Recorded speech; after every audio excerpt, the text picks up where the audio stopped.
Je m'appelle Mohamedou Moustapha Dieng, je suis technopédagogue à la direction de la formation et de l'ingénierie pédagogique de l'Université virtuelle du Sénégal. Auparavant, étudiant à l'Université Gaston Berger de Saint-Louis et en même temps étudiant à l'Université virtuelle du Sénégal.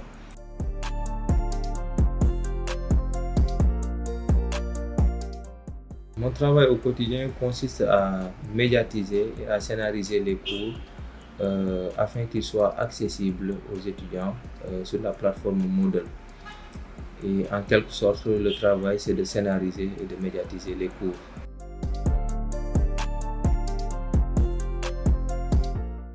Pour les qualités, je dirais qu'il faut d'abord avoir une culture du numérique. C'est-à-dire avoir la passion des nouvelles technologies, de l'information et de la communication. Et aussi, je dirais que les qualités peuvent être scindées en trois catégories, c'est-à-dire le savoir-être et le savoir-faire.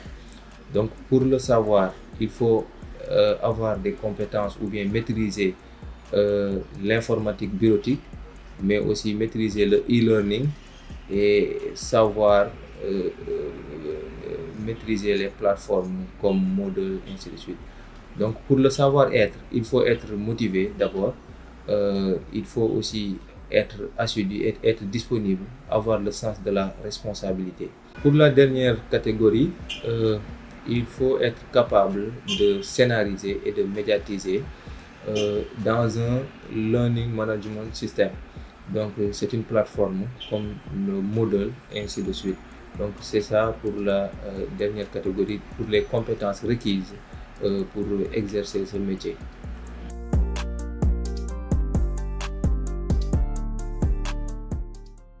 Dans mon métier, je dirais que j'aime tout parce que je suis un passionné des nouvelles technologies, de l'information et de la communication. Et donc, le technopédagogue est tout autant indispensable dans une formation ouverte à distance. Et il est l'expert de la pédagogie, du comment apprendre et du comment former à l'aide des technologies de l'information et de la communication.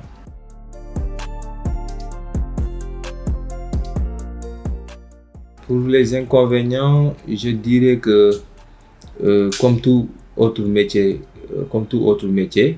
peut-être qu'en technopédagogie, je dirais que on ne fait pas appel souvent aux technopédagogues dans des formations à distance. Par exemple, nous avons maintenant, le Sénégal vient d'entrer dans l'ère du numérique et il y a beaucoup d'universités qui viennent d'adopter l'enseignement à distance.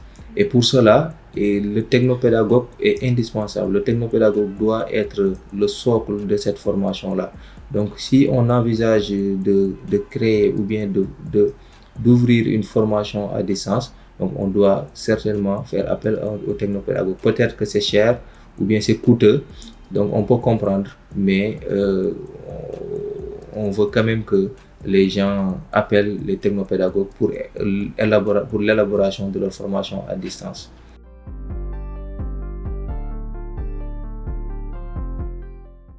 Quand j'étais en classe de seconde, en classe de littérature, oui, donc j'étais tellement passionné de l'informatique. Je voulais quand même intégrer les matières de technologie de l'informatique.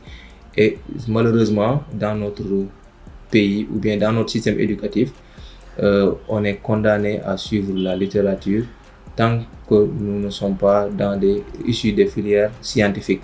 Donc au début, c'était très difficile parce que je devais suivre un parcours dans la littérature, même après le baccalauréat.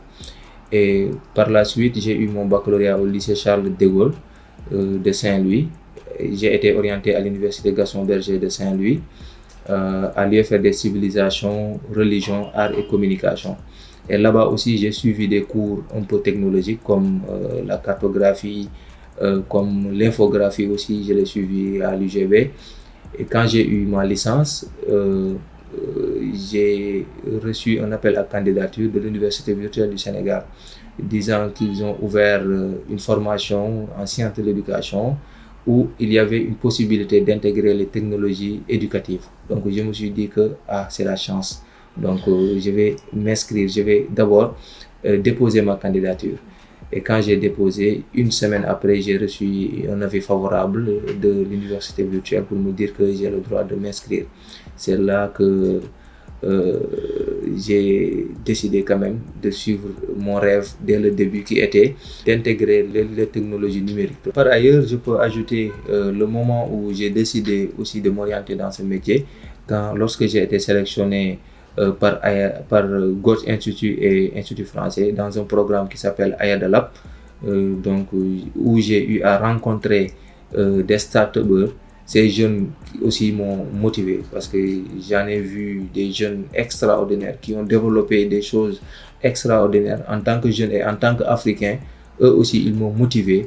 C'est là-bas aussi que je me suis rendu que ce sont les métiers de l'avenir.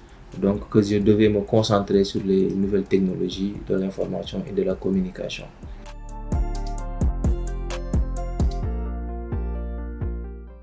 Comme je l'ai dit tout à l'heure, la formation en sciences de l'éducation.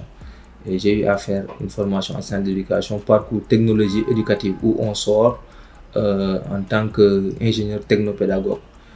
Donc c'est cette formation. En plus de cela, j'ai une certification en Internet et informatique C2I dont j'ai obtenu à l'IFOWAT, l'Institut de formation ouverte à distance de l'Université Gaston Berger de Saint-Louis. Ce certificat était homologué par l'Université Montpellier de France. Donc ça aussi, cela a renforcé mes capacités et mes compétences dans le domaine du numérique.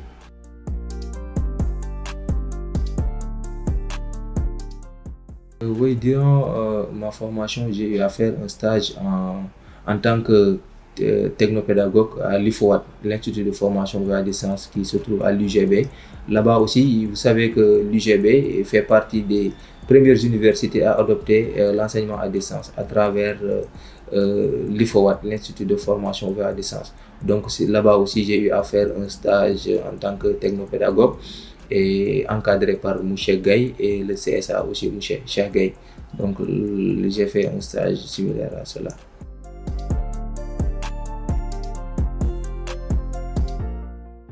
Je dirais oui, parce qu'au Sénégal, comme vous le savez, trouver un emploi c'est difficile, surtout dans le domaine de la technopédagogie qui est aussi complexe et aussi rare.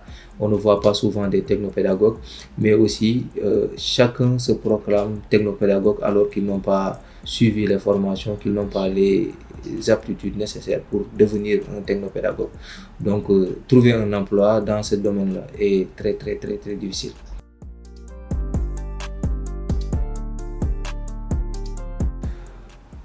Pour les jeunes, le conseil que je vais leur donner, c'est juste d'être patient et d'être ambitieux. Parce que moi, durant mon parcours scolaire, j'ai toujours aimé et j'ai toujours suivi les matières littéraires. Donc c'était mon point fort. Et par la suite, en même temps, j'avais une passion vers les technologies. Et ce qui était impossible au Sénégal, puisqu'on te dit, si tu n'as pas fait les matières scientifiques, tu n'as pas le droit d'intégrer les technologies et tout. Et Dieu en a fait que j'ai eu à suivre une formation en sciences d'éducation, parcours technologie éducative, qui a fait que maintenant, j'ai suivi mon rêve. Et aux jeunes, je leur dis, de ne toujours pas se décourager, de ne pas dire que non, moi je suis littéraire, j'ai pas le droit de faire le numérique ou bien j'ai pas le droit d'intégrer les technologies. Vu qu'actuellement on est dans un monde de savoir-faire. Savoir-faire, c'est-à-dire on peut avoir la passion, on peut maîtriser ce que l'on fait. Et c'est ça qui compte pour moi.